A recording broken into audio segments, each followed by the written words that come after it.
I sometimes wonder if there's one thing that most strongly marks the difference between a Shakespearean character's and a contemporary person's experience of the world, other than one of them being, you know, fiction.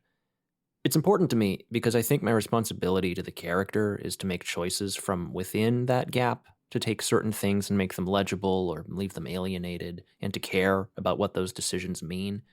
Because I auditioned with him yesterday, I'm thinking of Edmund from King Lear.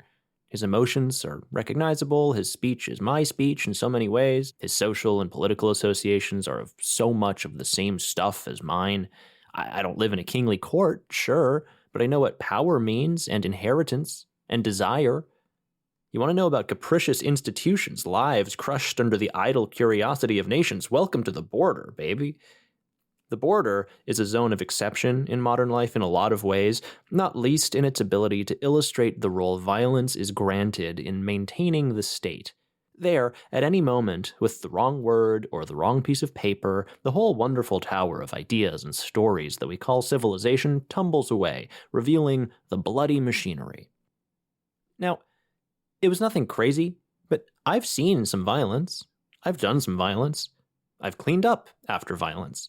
Accidental, intentional, necessary, arbitrary, whatever, it doesn't really matter, because the sharp point of action carries meaning that words do not and cannot.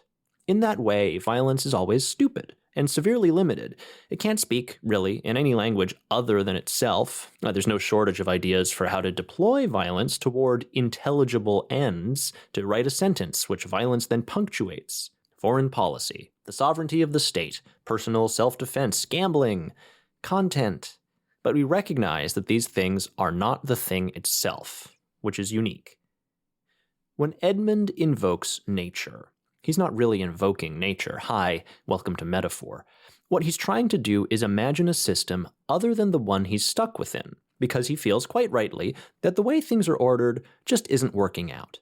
He feels the need to fix that, but can't make the moves he wants to. So he tries to change the rules, to carve out an exception in exceptional times to take exceptional action. And you know what? Good for him. I get it, man.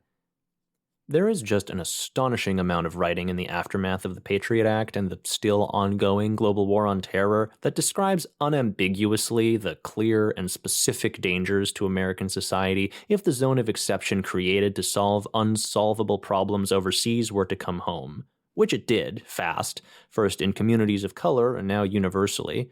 One thinks of the aftermath of the American invasion of Iraq. Society happens where violence doesn't. When violence is everywhere, what becomes of a society? ISIS. When the violence of the border is everywhere, what becomes of the thing, that very society, which all that violence is meant to maintain? For Edmund, he reaches for nature as his inspiration because it is, in his mind, the opposite of the very human flaws in the very human system he's dealing with. That system is, after all, in terminal orbit around one very old, very sick human, Lear.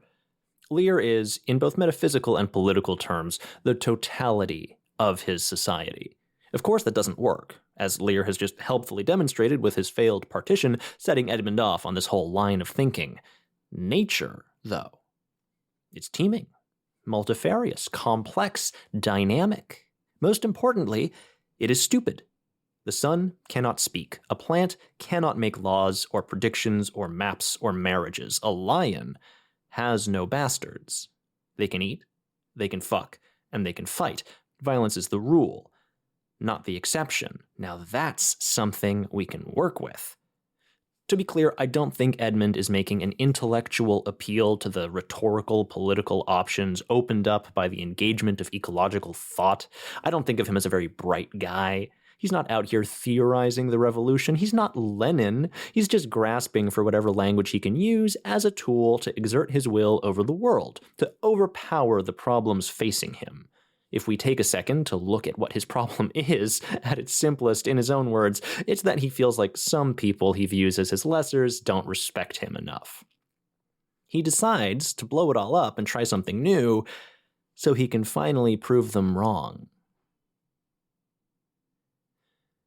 Yesterday morning, on January 7th, in Minneapolis, an as yet unnamed Immigration and Customs Enforcement officer shot a woman in her car, on camera.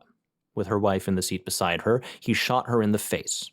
Her name was Renee Good. She was 37. She was present at an immigration raid as a legal observer and citizen looking out for her community. He murdered her. She's dead. For his mistakes, Edmund dies. Except, not really. Cordelia dies. Except not really. Lear dies. Gloucester dies. Albany dies. Regan dies. Goneril dies. The Fool dies. Except not really. That's one unbridgeable gap between the characters and me, I suppose. Show's done. Lights up. Applause. But Renee Good is really dead. For real. That's it. It's over. 80 people were killed, really, for real, this weekend in Caracas for as yet no greater purpose than entertainment. Except not even that, because death is the end of purpose. What purpose did the Afghans crushed in the wheel wells of American cargo planes fleeing Kandahar serve? What imperial narrative does their blood write? None that can be read. Besides, those planes long ago since landed.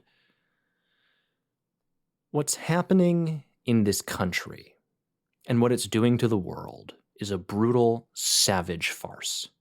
By any accounting, America has always been a deadly presence, a cemetery where the mausoleums are built from the dirt of freshly dug graves. There's promise to it, so they say, but that's your inheritance, not mine. Your White House is a slave house. Your institutions are phantoms. Your national story is a lie. And the foundations of your society have been usurped by a pack of braying, rabid dogs, licking their haunches and ranging for prey. The metaphors are potent, if only language hadn't failed at the sharp end of the stick, but their date with nature will come soon. Not soon enough. Then what?